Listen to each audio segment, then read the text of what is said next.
introducing our next speaker, Vincent. I've briefly seen you a few minutes ago. Are you still with us? Yes, I am here. Wonderful. Vincent, welcome. I'm going to give a quick words of introduction about you for the few listeners who might not know of you yet. You are the MD of the company Collective Energy Africa, which is abbreviated by CEA. You've got more than 10 years experience in renewables. You've worked with various companies prior to CEA, including Orb Energy, Sun Farming, Automax Engineering Solutions. You are a certified energy manager and a project management professional. And on top of this, education-wise, you got an MBA in strategic management and mechanical engineering degree. You are here to talk to us about calculating the true costs of storage. If there is such a magical recipe, we will find out from you now.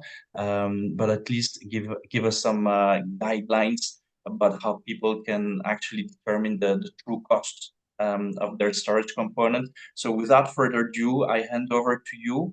You may share your presentation. There we go. And yes, put it in presentation mode so we get it nicely, fully on the screen. Over to you. Can you see my presentation? Yes. So I think much of the things we want to say today is a continuation of what we started discussing in the morning. It's been a very good build up from one session to the other. But our presentation from Collective Energy Africa basically is going to talk about the levelized cost of energy, or basically the LCOS, the levelized cost of storage. And a build up to that would be looking at fundamental issues that most developers and most EPCs grapple with, not just as in terms of costs, but in terms of the choice of batteries they need to use. What are some of the aspects they need to choose in order to be able to make the best decision? Mostly, I'll be dealing with lithium-ion batteries, but at some point, I'll be making comparisons between lithium-ion and lead-acid. In some cases, I'll be dealing with the residential solutions, and also in other cases, much of the examples will be the commercial and industrial systems. So I think the most important thing for us today is, first of all, to talk about this animal called the C rating, because in all our works in Africa and distributing and servicing a lot of batteries, we have come across, many technicians, many developers grappling with sizing particularly. Let me mention at this point that for you to get to a system that works, just like Carl mentioned initially, you have to factor in good sizing. And for you to have a good sizing for storage, then you have to be able to look at some of the, the aspects of the kind of battery you want to choose. But this brings us to a common understanding of one factor, which is C rating. So a C rating ideally is just the rate of discharge, the rate of discharge and charging of a battery, typically calculated as amps divided by the ampere hours of a battery. Now, many people do not know that a battery, if you look at some of the batteries that are in the market, we need to look at the data sheets very clearly to determine what we need to apply them to. A good data sheet of a battery should be able to have the following components to be able to show you what you need. For example, the normal capacity, this is what we call for, let's say, a residential storage, 5 kilowatt hours, or for a C&I, you have something like 440 kilowatt hours. Then you must have the rated DC power. People don't know, but batteries have a cap at the DC power that they can provide. And this I will touch when I'm dealing with the inverter. And you must also know the maximum charge and discharge power of that particular battery. Similarly, you must be able to get the maximum charge and discharge current and also the short circuit current. So I just want to give an example of a typical scenario. In the market for residential storage, many EPCs, with the advent of lithium, and lithium is different because in case of failures, you normally have a BMS error, low bus voltage, all these cases. And I believe many companies that are selling lithium, all they have to get to the site always to offer service for is always on communication problems, typical to do the BMS. One of the causes of those problems is this animal we call not adhering to what the C rating of a battery does. So for example, if you have a lithium ion that is typically rated 5.12 kilowatt hours, another one also is rated at 5.12. If you look at the data sheets of the elements I've just provided, one probably would be rated at 1C, the other 0.5, the other 0.7. And at this point, let me also say that very few low voltage batteries are capable of providing to be rated at 1C. Only high voltage batteries are able to discharge at 1C and charge at 1C. Very few, very, very few of them are able to get us to 1C. So a typical sizing system where somebody has a load at home, so you've done all your sizing, you want to subject a 5.12 kilowatt hour battery to a 5.12 kilowatts load. I believe when I talk about this in the morning, Nick explained the difference between kilowatt hours and kilowatts. So the load in your house is 5.12 kilowatts. Your battery is 5.12 kilowatt hours. If you have a battery that is rated 1C, you'll typically supply that load for 1 hour only. And if your battery is rated 0.5C, you cannot supply that load because the battery rated DC power would typically be 2.5 kilowatts, not 5. So if you have one battery rated 1C and the other rated 0.5C, the difference comes in the load that you subject the battery to. One person has 5 kilowatt hours, 1C, you can subject a maximum load of 5 kilowatts. The system will provide you with power for 1 hour. If you have a 0.5C, you can only subject that particular battery to a load that is 2.5. So what does this mean? Any engineer or any designer doing a system must be able to know, we don't just talk of this battery is big. We are looking at a 100 kilowatt hour system. The storage is big. No, we have to go back and look at the rated DC capacity of the DC power of that battery. Otherwise, you're going to get a low voltage because the discharge will be too fast. You're going to have BMS problems, communications problems, and you will keep on asking yourself why you have 10 pieces of lithium-ion batteries, 5 kilowatt hours, and you keep on having errors and errors. It is always this animal called the C rating. So 0.5C, for example, of a battery that is rated 5 kilowatt hours simply means that you can continuously discharge at 50 amps continuously. And for 1C, you can actually do it at 100 amps. So these are some of the things that people need to understand. And I just want to illustrate this using this particular diagram. You have a 5 kilowatt inverter and you have a 0.5C kilowatt hour battery. You need to subject it to 2.5 kilowatt load for you to have 1 hour of running. On the other hand, you have a 5.2 kilowatt hour battery, which is rated 1C. You're subjecting to a 5 kilowatt, you can do it for 1 hour. So in many cases, depending on the power you subject, if one person has a 0.5C, you typically need 2 of them to be able to match the length of time the 1C battery can do, and also to match the power that you can be able to use. The C curve, which is basically the charge and discharge curves, comparing the lead acid and the BYD sometimes and other tier 1 batteries. In many cases, they are rated 0.7C, 1C, 0.5C. And we all have used lead acid. Most of us are still using lead acid. But the C rating for lithium is more robust compared to lead acid, because then you're able to discharge higher power, you're able to charge it at a higher power, which gives a lot of advantages to many installers.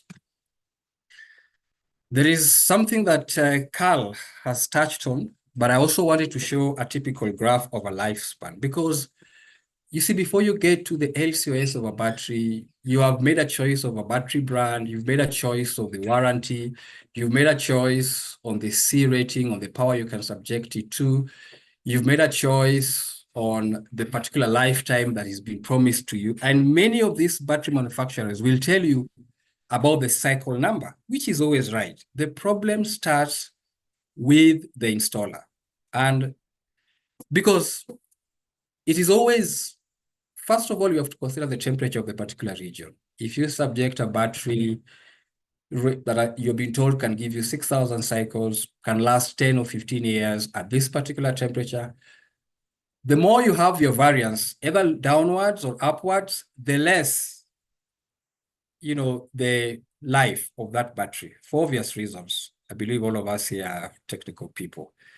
And if, for example, you're designing your system and at 6,000 cycles, look at that graph, 6,000 cycles, this is typically 17, 18 years. If you are using one cycle every day, then you can last that long at the right temperature.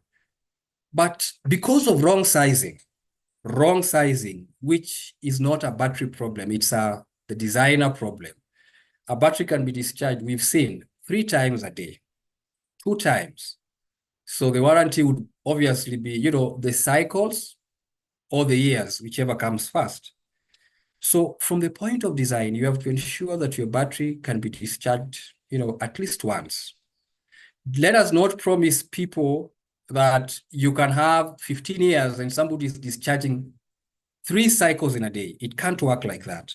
It is always the cycles, the temperature as a consideration, the load subjected to it, and the DOD that we're producing, so that you're having. Sometimes you go to 90%, sometimes 80%, but this is very important for us to know. So somebody says a battery that was supposed to do 6,000 cycles is bad by 5 years. No, sometimes it's the cycles of discharge, which brings me to the LCOE. So first I'll deal with the LCOE, because nowadays we have the LCOS, which is only for storage. This is an evaluation of the generation cost of power. Those of us who have been in solar, in wind, biomass, we tend to calculate the cost of generating this power vis-a-vis the cost of the energy we are getting at a particular time. This is used for investment purposes. It's a simplified formula that we are going to look at here, where the LCOE, we're going to just look at the cost of capital, which is buying all that you need to be able to produce this power in terms of, the capital of the equipment, the O&M maintenance costs, and then you have the fuel costs. Why do we have fuel costs here? I have used an example of, what is charging, for example, where are we getting the power from? So it depends with where you're getting the power. And then also in some places we have the carbon costs, decommissioning costs. All this you divide by the cost of the power you can be able to have, the kilowatt hours megawatt hours you can be able to have to get your LCOE in USD or RMB or whichever currency per kilowatt hour. And historically, we all know that the LCOE of solar generation has gone down, as we can see, probably, has really, really steep downwards. This is not something that is under argument.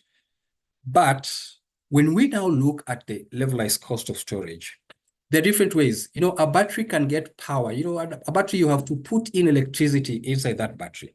It can come from the grid. It can come from genset.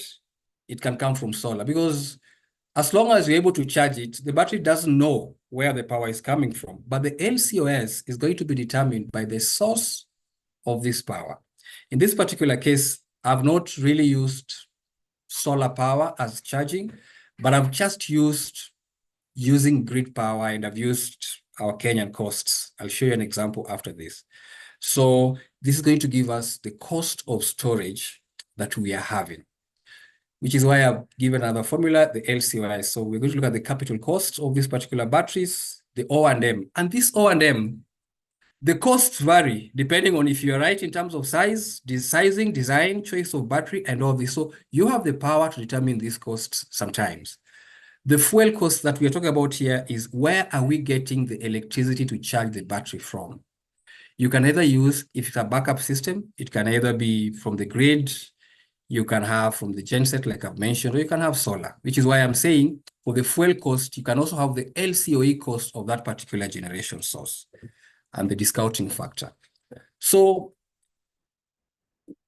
after several discussions with different presentations in different areas, sitting in different places, we have always tried to calculate a simple LCOE, typical LCOE of lithium ion vis-a-vis lead acid. In many cases, especially for mini grids, this is the question that we are asked or people are asked most. So if you typically take a technical specs of one battery, which is 5 kilowatt hours, could be BYD, it could be any other thing, and lead acid 4.8. With a DOD, we all know lithium is 95%, sometimes 90, some others are 100, but for operational reasons, we try to tell people not to get to 100, and the DOD for lead acid is 50%. The round trip efficiency, when we talk about the round trip efficiency, what we mean is the electricity you put inside a battery vis-a-vis the one you're getting out. We also look at it like that, and then the daily energy use.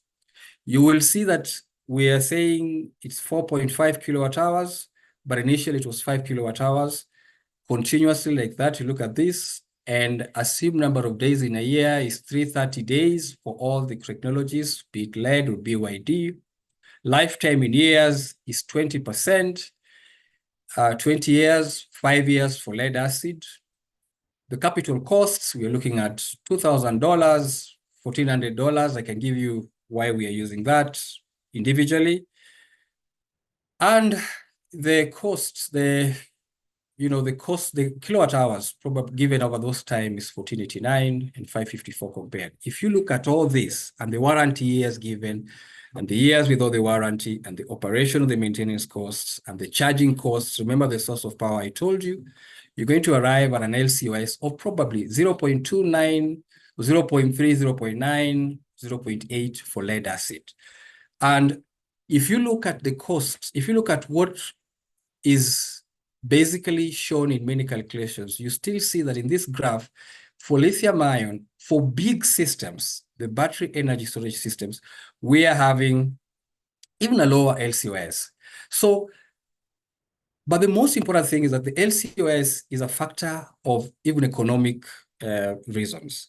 But many installers and developers, where they miss the point is the point of design and the point of the choice of the particular battery they need to use. And before anyone uses any battery storage technology, we need to ask ourselves very many questions, and we need to be provided with serious information, especially in the data sheets. And I mentioned this, and I will repeat it. We need to have the rated DC power of that particular battery. We need to have the maximum charge and discharge power. We need to have the maximum charge and discharge current. Many cases, you won't have the C rating given to you, but if you have the rated DC power vis-a-vis the normal capacity, you are able to get the C rating for that particular battery. And then with this, you will have lower maintenance costs. Probably you can negotiate lower costs of, the lithium costs are coming down, obviously. And you can end up having a better LCOS, which makes battery storage really favorable, especially for mini grids right now when you're using lithium ion. I think that is what I have for today on LCOS. Thank you so much. Thank you very much, Vincent. Quite impressive numbers you've shown there. We'll definitely have some questions about them. Maybe if you can just stop sharing your screen so that we're both back on full for the Q&A session. There we go. Wonderful. Thank you very much. And Yes, I mean, I think you've made your point very, very clear about the importance of the C rating. If anybody had a doubt or if anybody was not looking into this aspect enough, I think the message has gone through. Um, I have a first question about what you last said on the importance on defining the right specs from the beginning on, because otherwise you can end up with a disaster. When we look at the numbers you've shown in your table on your slide before last about the LCOS between lithium and lead acid, there's no comparison. I mean, we're not even talking 5 or 10% difference. There's a really, really big difference. Yet, we still see a lot of customers go for lead acid, and also more importantly, we still see a lot of tenders organized around give me the lowest price.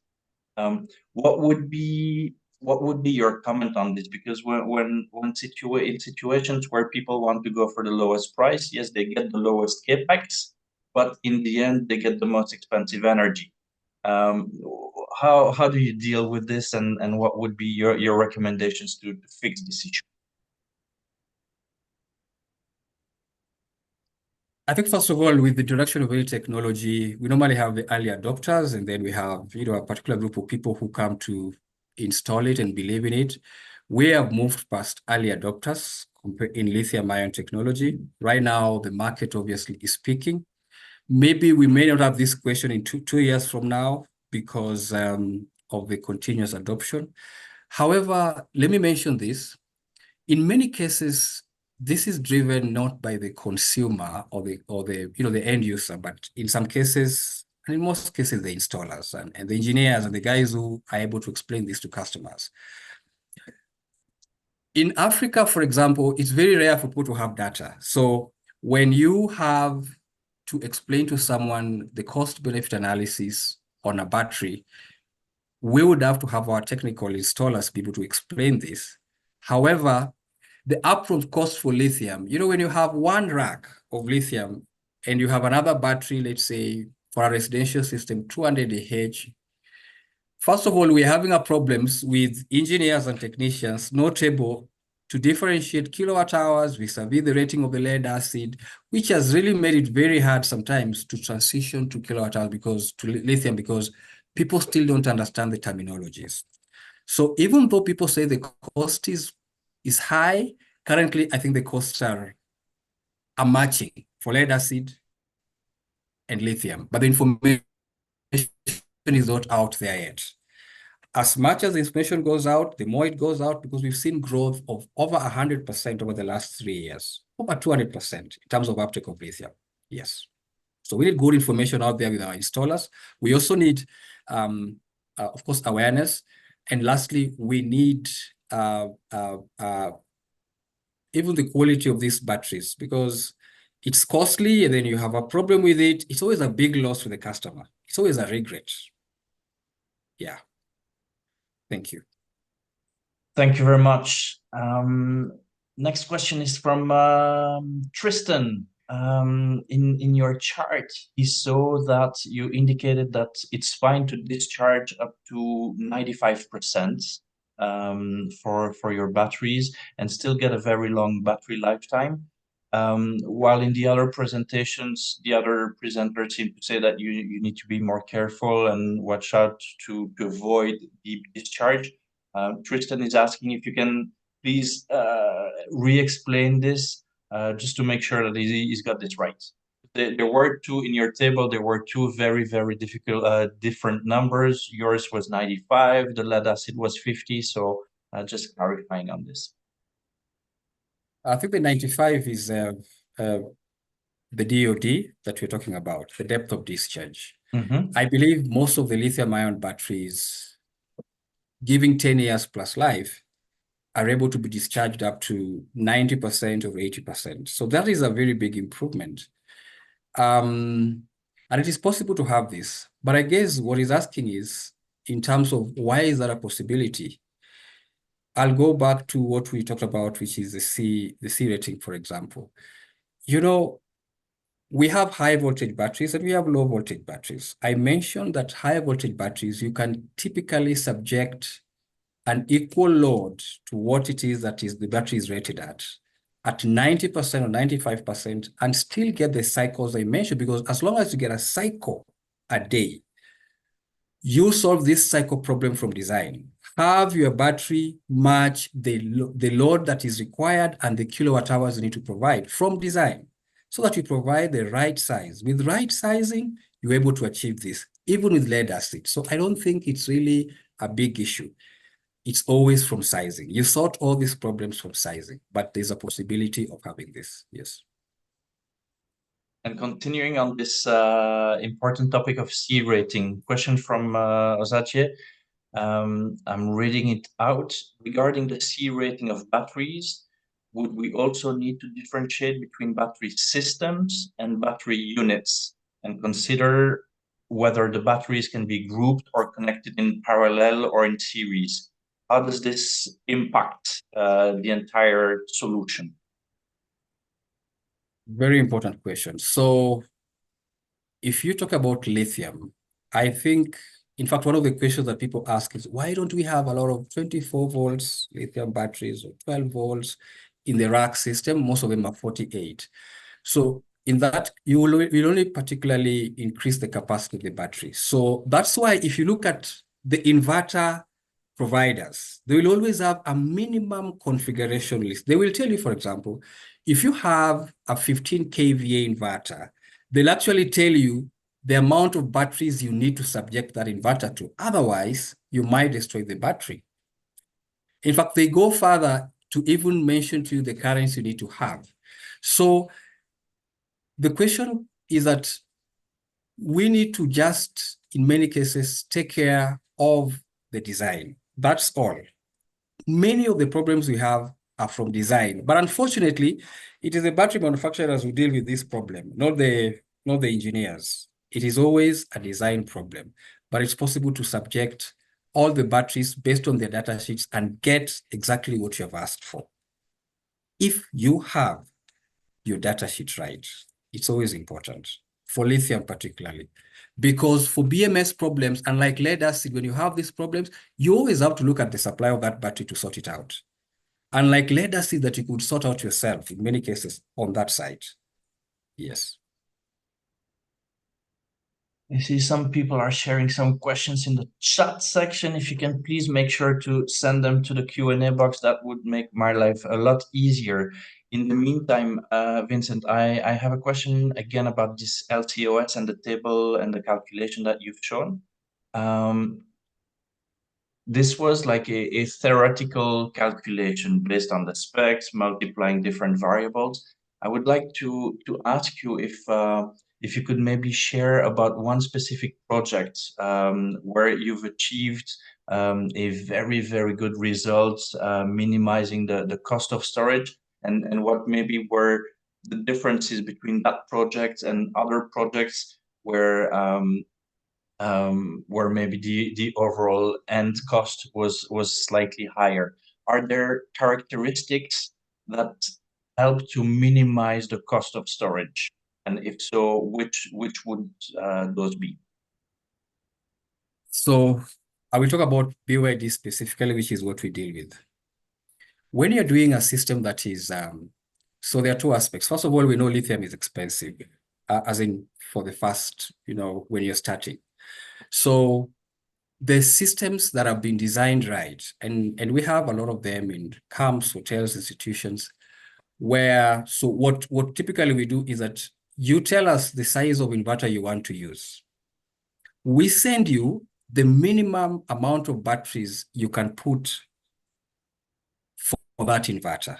So somebody will say, oh, Vincent, I have a 15 kVA Victron 50 kVA Victron inverter, 3 of them in 3-phase, but I only want to start with 4 batteries.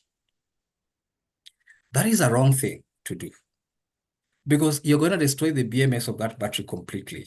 And what's going to happen is that you will not get a warranty for it. So if you, in many cases, we bring a design here and be able to check it, and we say, for this particular set of inverters, the minimum batteries we are putting for this is this. Even if the customer wants less, we are saying you must tell the customer that these are the dangers of this system if he goes ahead with it. We have to clearly state it so that when you are able to have high power discharge from few batteries, as opposed to what is recommended, should you have all the batteries going down, that's not a warranty case. And we put it in writing. So we have CAMs, I will not mention the names, that for not just in Africa, but worldwide, where we have worked, that have now gone through many years of charging and discharge. So we ensure the load you're subjecting, you're going to have 1 cycle per day. You're going to have the right number of inverters for the right number of batteries. The charging, this PV, if your source of electricity is panels, it must be able to fill those batteries in a day, in a good day. These things must match. And that's why I can give so many examples on these systems that are working perfectly. We've never gone back to site, we've never had an issue, and they're working. But these rules, we are very specific with. I think that's very clear, and that was one of the last questions we've received. A question from Ludwig about case studies. More of your colleagues will be presenting tomorrow, so some of the case studies will be presented there. And worst case, you will also be able to share and follow up by email on this.